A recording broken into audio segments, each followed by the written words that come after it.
Oi, professora! Hoje a gente vai estar apresentando um trabalho sobre proteínas que foi realizado pelos discentes Camila, Denzel, Igor, Jade, Luma e Vinícius.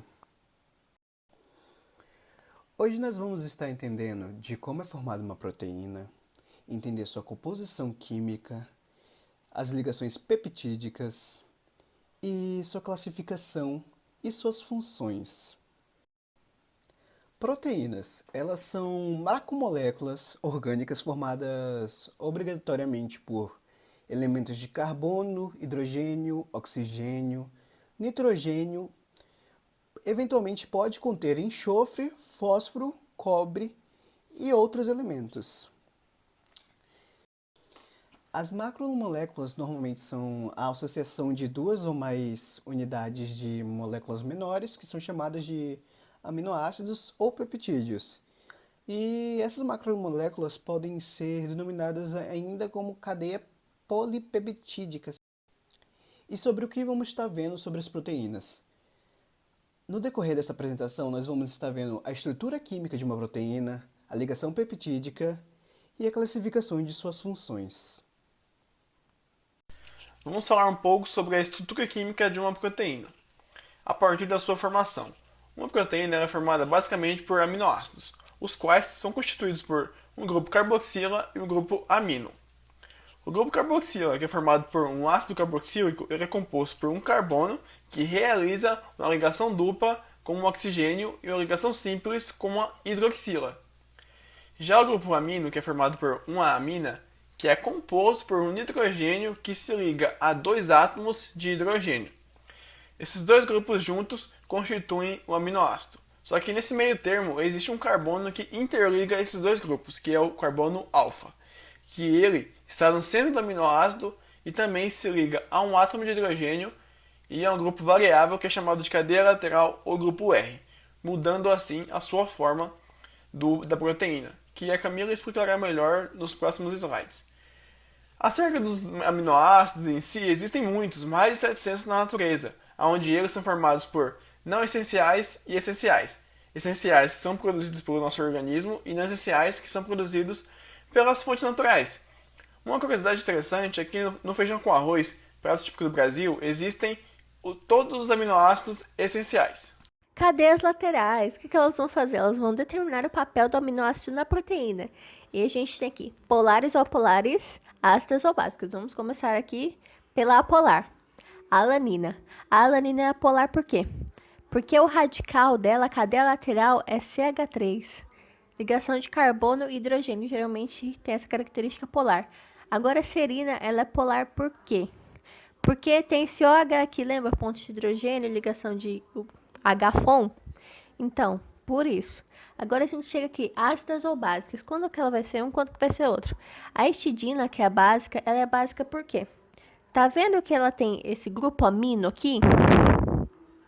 Que é, no caso, essa cadeia fechada aqui no final, que vai ser a cadeia lateral dela? Então, isso faz dela básica. Agora, o ácido aspartico, ele tem o quê? Ele tem um grupo carboxila, bem no comecinho. Tem o outro lá que já é característico da molécula, mas tem mais um grupo carboxila aqui que faz dele ácido. Enfim, é isso. Ligação peptídica é o nome dado para a interação entre duas ou mais moléculas menores, monômeros, de aminoácidos, formando, desta maneira, uma macromolécula denominada proteína. A ligação peptídica é estabelecida entre um aminoácido e outro. Ocorre quando o carbono do grupo carboxila de um aminoácido interage com o nitrogênio do grupo amino do segundo aminoácido. Para que haja a interação entre os aminoácidos, ocorre o rompimento da ligação entre o carbono e a hidroxila na carboxila, enquanto no grupo amino há o rompimento de uma ligação simples entre o nitrogênio e um de seus hidrogênios. Como resultado, forma-se uma molécula de água pela junção da hidroxila com o hidrogênio. Classificação das proteínas.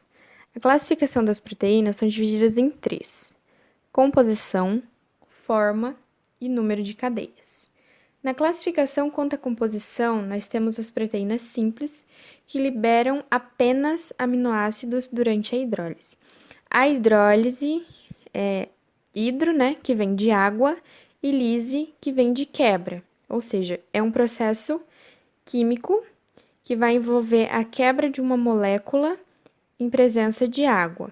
Dessa forma, aquela molécula vai se dividir e vai se completar com íons resultantes da molécula de água e vai formar outra molécula diferente da original.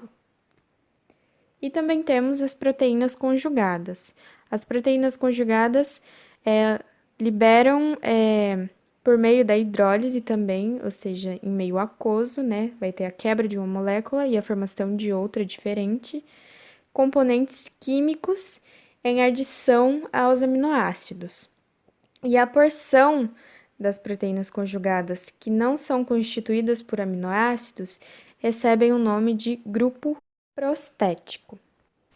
Bem, quanto ao número de cadeias polipetídicas, temos as proteínas monoméricas, que são formadas apenas por uma cadeia polipetídica. Temos também as proteínas oligoméricas, que são constituídas por uma estrutura e função mais complexas. Estas já são formadas por mais de uma cadeia polipetídica. Na classificação quanto à forma, nós vamos ter duas. Primeiramente, as proteínas fibrosas. A maioria das proteínas fibrosas, elas não são solúveis em meio aquoso, ou seja, elas não são solúveis em água. E possuem pesos moleculares muito altos. Normalmente, essas proteínas elas são formadas por longas moléculas de um formato quase retilíneo e paralelas ao eixo da fibra.